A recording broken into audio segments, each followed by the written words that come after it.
5, 4, 3, 2, 1. This is Deducter bringing you Set 2 of the 2011 JinAir OSL Finals between Jangbi and Fantasy. This is going to be on the map of Mancha, and here we have an absolutely exciting series thus far. Game 1, really, I mean, upon further reflection, it was really something else. Here we have Fantasy as the Terran player, the yellow Terran player at the 5 o'clock position, Jangbi as the red Protoss at the 1 o'clock position. But Game 1, if you, upon further reflection, Jangbi truly played at an amazing level, certainly strategically. First with the 12 Nexus, the Gambit paying off, but that wasn't really clever. What was really clever is the way he managed Fantasy's attack. It was almost like a Mongolian style of warfare back during the days of Genghis Khan and Subadai and Jebe, the other great Mongolian conquerors, if you will, generals. The way they would always fight is they would send out the light cavalry, horse archers, to harass the enemy, showering them with arrows, wearing them down. This is exactly what the carriers did. Those carriers had abused the ridge, did damage Fantasy's assault force, basically stalled it. It didn't destroy it, but it did so much damage that Fantasy was unable to do any damage at the natural there. And then the truly brilliant part was I was advocating for direct assault on that army, but no, Jangbi was one step ahead of me. Jangbi is much more brilliant than I am. Of course he is, what am I talking about? But he went to attack the natural with his dragoons, and Fantasy had all Goliaths and maybe like one tank. It's completely wrong unit composition. Here we see Fantasy scouting in the wrong direction there. I mean, not Fantasy, Jangbi scouting out early in the wrong direction, unfortunately for him. Happy birthday, Jesse something. Ventura? No, that can't be right. Why would somebody say that? It's gotta be some Korean guy, I guess. Although, why would he name Jesse? Anyway, Fantasy, completely incapable. There's a white girl in the audience. That's nice. Good for her. Didn't really get to see her face still because of that guy holding up the SKT1 poster. And what is going on here? 14 Command Center coming out for Fantasy. Fantasy taking a leaf out of Jangbi's page. Or really, it should be a page out of Jangbi's book, I know, but Jangbi is going to be the one on the receiving end of economic cheese this game. And Fantasy, but well, there is a key difference in this game between this game and the last game, though, which is that Jangbi has scouted very early. He's going to spot this 14 Command Center soon enough with his scouting SEV. I mean, scouting probe, even though he's scouting the incorrect direction there. So let's see how Jangbi responds. He's going to respond by immediately putting it on Nexus, or is he going to respond with some sort of rush? That I think will be telling. I think Jangbi would be better off doing some sort of rush, maybe some sort of Reaver attack or DT attack, something like that. Anyway, Cybernetics Core immediately saying there's a second white girl, a different one. Wow, see, these OSLs are popular here in Korea, I have to say. And it is somewhat disappointing that there's been a lack of support for Brood War in recent times, but clearly there are still plenty of fans, legions of fans. Anyway, back to Game 1, as I was saying. Truly brilliant, because then you have the direct frontal assault, which I am a big advocate for the indirect type of attack where the enemy does not expect. That is exactly what Jangbi did. He attacked the natural. Fantasy was completely out of position. He couldn't bring his army at the front back, and his army coming out of his factory was completely wrong composition. It was just a massacre. Brilliantly executed by Jangbi at the very end. Of course, Jangbi bringing in the carriers to deliver the coup de grace. That was just an absolute masterful game, and something's going down here. What is that, robotics bay? No, a Citadel DD is coming out here by Jangbi, so that is how he's decided to respond. That is what I mean. Jangbi spotting the 14 Command Center, and he's not content to be like Fantasy in the last game, although admittedly by the time Fantasy spotted the base, he already put down the second Command Center. What I meant is that Fantasy should have scouted much earlier, so he at least had the option to respond and at least keep Jangbi, at least in Game 1, being in the dark. But Game 1, Jangbi was playing at a much higher level than Fantasy. He took the initiative the entire game. Brilliant tactics, great micro. Fantasy just not up to the task in Game 1 to say he's really got to step up his game here to be able to deal with something. Now, let's see whether this SEV can scout out more white guys in the audience. Okay, that's enough white people by the Korean commentators, I have to say. 99.9% of our audience are Koreans. It shows some Koreans at the very beginning, but you know, there's like 3 shots of white people and 2 shots Koreans, I think, thus far. That's That's a little misleading, I have to say. Anyway, brilliantly executed by Jangbi in Game 1. He clearly prepared hard for this series. Jangbi putting down Nexus here at the natural. So what Jangbi is doing, he is not going all in with some sort of attack. He is going to go for DTs, try to do some damage. But in case it doesn't work, he at least has another... he can at least fall back on his Nexus and maybe have like a 50% chance of winning if his DT did like absolutely no damage. But he needs to do something with his DTs, obviously, if he wants a good chance of winning this game. And we shall see. Fantasy putting down his engineering bay. I don't think he's really sniffing out this DT attack. He's put down the engineering bay. Now, it's a bit late. I am a bit worried for him. He's also not put down the economy, obviously, if he sniffed out a DT attack. And we see Arbiters? Oh, no. Okay, so this is interesting. Jangbi's put down Templar Archive to get some DTs for Harass, but then he's going to transition straight into Arbiters, it looks like. Not sure whether he actually has the economy to really commit to this. I'm a bit concerned for Jangbi here. He really needs to concentrate on one thing at a time. But let's see how this works out. Looks like Fantasy is completely unprepared for Dark Templar attack. He's just putting down his missile turret now. This is going to be really, really late. He needs to have that missile turret done earlier, and now Jangbi is going to have a field day here. He's going to pick away at this tank, pick off the tank, and then dart in with the Dragoons. No, he's not picked off the tank. He's going to start picking off some of these vultures. I don't know about that. But generally, the Dark Templar rather, is causing some good havoc here in the base, picking up more vultures here.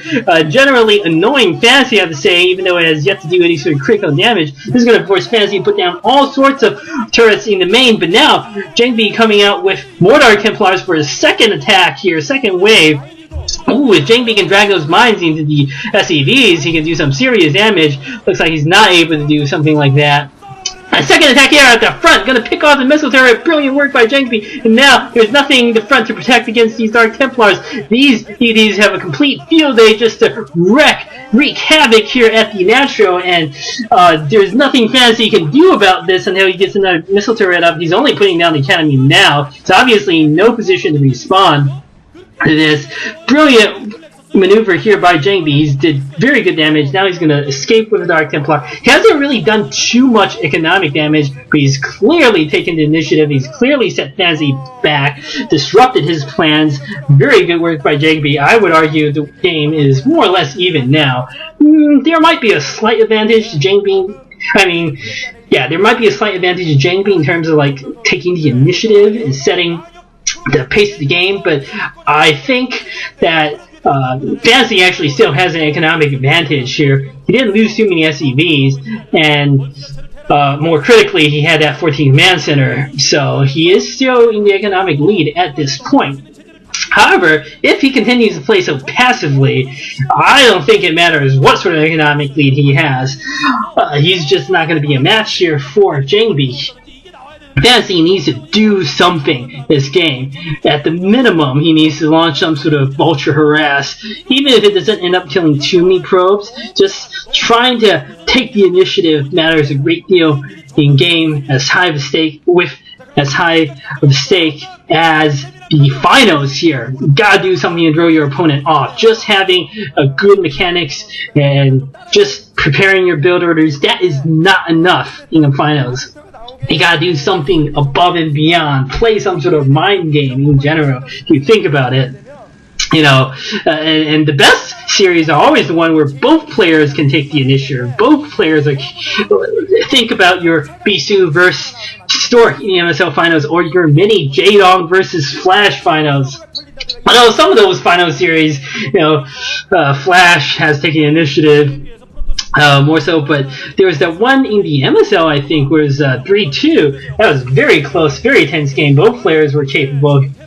And now we see some vultures out to do some damage. But sometimes you end up with a situation where one player is just so much better than the other, or so much more dominant in terms of initiative. If you think about your Savior versus Bisu's, I mean, Savior was just on the back for the entire series. To be fair, Bisu, of course, unveiled his Bisu build just to deal with Savior then, and worked brilliantly.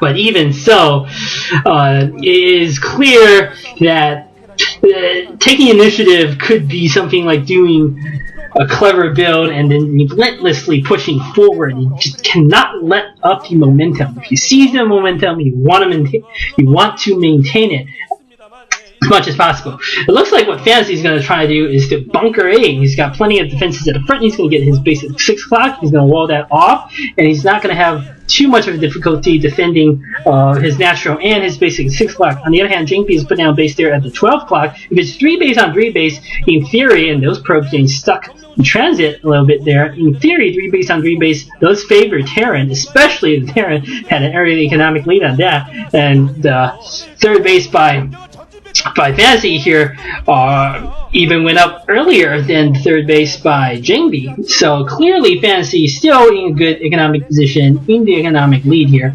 But he's done nothing except cowering his base. And I don't care what sort of economic lead he has. If he just stays stuck in his base the entire game and tries to push out a 200 army, I think he's going to get crushed like that. He allows Jangbi to maintain map control and do whatever he wants. Jangbi sneaking an observer here, trying to stop, but getting picked out by that turret and those Goliaths. Well done there by Fantasy. That wasn't quite Flash-esque. Flash would know where the observer is coming and then scan it to kill it. But, you know, Fantasy surely happy to take what he can get. And now we see an Arbiter coming in. Going to recall here at the 6 o'clock? No? Is there going to be no recall there at the 6 o'clock? He's going for the main. I'm not sure how well this is going to work out here for Jangbi. There's plenty of troops in position. He's at that mine doing a lot of damage. There's a shuttle in there, probably with Zealots. Zealots just coming out, but only 3 getting unloaded. This is not working out at all for Jangbi, I have to say. His drop getting preempted, intercepted here. He might pick off that armory.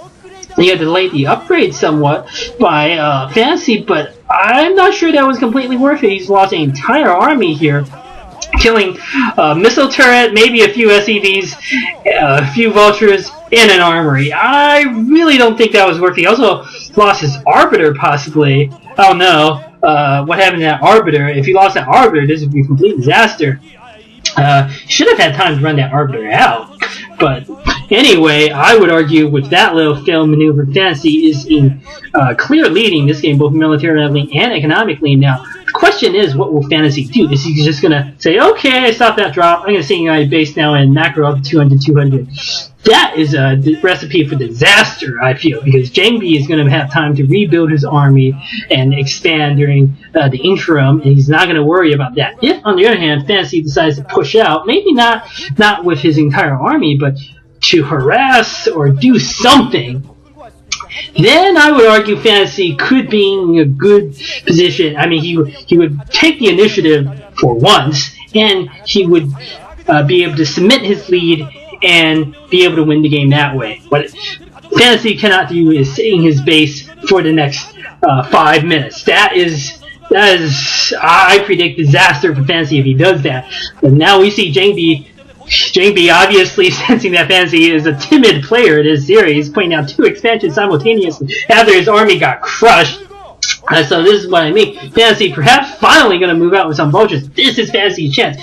He needs to sniff out these 2 bases and do some serious damage to the probe line. If he can do that, he's going to win this game, I feel. Well, he's being in a very good position to win this game. If he cannot do that, well, I really fear for Fantasy. He can't just move these vultures around in the middle of the map and not try to actually attack. So now it looks like, I don't know what Fantasy's going to do. Maybe he's going to go for the 12 o'clock base. That could work out well if he commits to it. Jangbi moving his army out of position there. Maybe he is getting a little overconfident. Okay, now Jangbi, now he sees all those vultures. He's going to move his army to try to intercept. And Jangbi needs to run his probes out now, sooner rather than later. Now these are just going to dart in and start massacring probes. Ooh, these probes getting caught here. At least a good number of them got transferred out. Too bad they're getting stuck a bit on the bridge. But it wasn't as disastrous as it could have been. So, and the video is buffering, apparently, even though I downloaded this straight from Team Liquid. And now it stopped buffering. Probably this is a live streaming record or something like that. Anyway, Fantasy gonna lose a good number of vultures, but he did the damage he needed to do. And he took back the initiative. Good for him. And his army is gonna get intercepted by these Dragoons. More vultures coming out, and they're gonna catch these probing charges at Fantasy. What are you doing? The probe. Okay, now he's getting the probes. Well done by Fantasy. Brilliantly executed by Fantasy. All these probes getting destroyed, and I would argue Fantasy has a clear, decisive advantage at this point in the game. He's got the military and the economic advantage. He needs to push out now. He cannot continue to sit in his base. Come on, Fantasy, why can't you smell the blood in the water and go for the jugular?